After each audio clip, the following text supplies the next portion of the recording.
अस्सलाम वालेकुम everyone, welcome to my YouTube channel. कैसे हैं आप सब? आज मैं आपके साथ शेयर करने लगी हूँ आलू बुखारे की खट्टी मीठी चटनी की रेसिपी, जो कि बहुत ही मज़ेदार बन के तैयार होती है और आपके डिनर टेबल्स के ऊपर ये बहुत बेस्ट जाती है। तो चलें रेसिपी स्टार्ट करते हैं। इसके लिए मैंने एक पतीला लिया है जिसके अंदर मैंने 2 कप पानी ऐड करा है। जैसे ही थोड़ा-सा नीम गर्म हो जाएगा तो हम इसके अंदर आलू बुखारे ऐड कर देंगे, 1 पाव।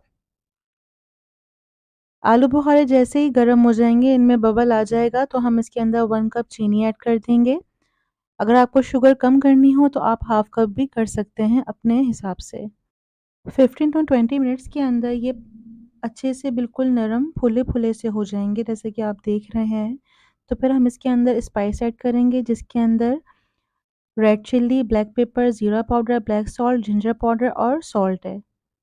ये सारे स्पाइस इसके अंदर ऐड कर मिक्स करेंगे और इसको अगेन पकने के लिए छोड़ देंगे।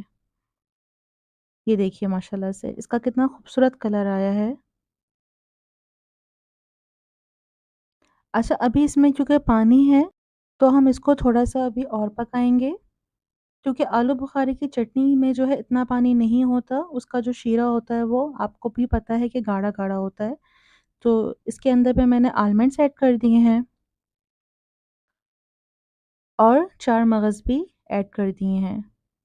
इसके साथ मिलकर थोड़ा-सा और इसको पका लेंगे, तब तक इसका शीरा भी थोड़ा-सा और गाढ़ा हो जाएगा। और फिर लास्ट में जो है हम इसके अंदर 1 टेबलस्पून व्हाइट विनेगर ऐड करेंगे और बस ये हमारी आलू बुखारे की चटनी बिल्कुल रेडी है। ये देखिए, बस फिर हम इसको अपने सर्विंग बाउल पे निकाल लेंगे और इसकी प्रेजेंटेशन के लिए मैंने इसके ऊपर व्हाइट तिल स्प्रिंकल कर दिए थे। इससे ज़रा खूबसूरत और लुक आ जाती है इसकी, सर्व करने में अच्छा लगता है और ये बहुत मज़े की बनती है आलू बुखारे की चटनी। आज आपके साथ लहसुन की लाल चटनी की रेसिपी शेयर करने लगी हूँ। ये बहुत ही ट्रेडिशनल चटनी होती है और तकरीबन सभी घरों के अंदर ये बहुत पसंद की जाती है और ये बहुत ही कोई स्पाइसी होती है। तो फिर चलें रेसिपी स्टार्ट करते हैं। बिस्मिल्लाहिर्रहमानिर्रहीम। इसके लिए सबसे पहले एक तवे के अंदर मैंने 1 कप लहसुन ऐड कर दिया है। लहसुन को हम हल्का-सा सेकेंगे, बहुत ज़्यादा हमें इसको नहीं सेकना, हल्का-सा बहुत-सा लाइट सा कलर आ जाएगा इसके अंदर। मेक श्योर कि आपका तवा और लहसुन जो है गीला ना हो। मैंने लहसुन को नहीं वॉश किया था, मैंने डायरेक्ट ही इसको जो है पील करके तवे पे ऐड किया है। अगर आप लोग को वॉश करना हो तो फिर आप इसको अच्छे से ड्राई कर लीजिएगा। इसके बाद यहाँ पे साबुत लाल मिर्च ऐड करी है। चटनी के अंदर रेशो आप कम या ज़्यादा कर सकते हैं, मिर्च अगर आपको कम करनी हो तो आप कम भी कर सकते हैं। सबके अपना-अपना स्पाइस पसंद करने का तरीका होता है और बस यहाँ पे जो है हम इन दोनों चीज़ों को सेक लेंगे। इसके बाद जैसे थोड़ा-सा अच्छा-सा कलर आ जाएगा तो फिर लास्ट के अंदर हम इसके अंदर 1 टेबलस्पून ज़ीरा ऐड करेंगे और इन तीनों चीज़ों को अच्छे से तवे के ऊपर सेक लेंगे। ये आपने बहुत ही मीडियम लो फ्लेम के ऊपर जो है इसको सेकना है, वरना ये जल जाएगा तो उसका फ्लेवर फिर ख़राब हो जाएगा। बस देखें इसका इतना अच्छा-सा कलर आ गया, अब इसको हम जो है एक बाउल के अंदर निकाल लेंगे और इसको निकालने के बाद ठंडा कर लेंगे। अभी आपके ऊपर कि आप इसको ग्राइंड करें या आप इसको सिलबट्टे पर पीस लें, जैसा आपको पसंद हो। फिर इसके अंदर हाफ़ टेबल स्पून नमक ऐड कर देंगे, वो अपने हिसाब से आप कम या ज़्यादा कर सकते हैं। यहाँ मैं इसको ग्राइंड कर रही हूँ और इसके अंदर पानी शामिल करूँगी। अच्छा, यहाँ मैं आपके साथ एक टिप शेयर कर रही हूँ।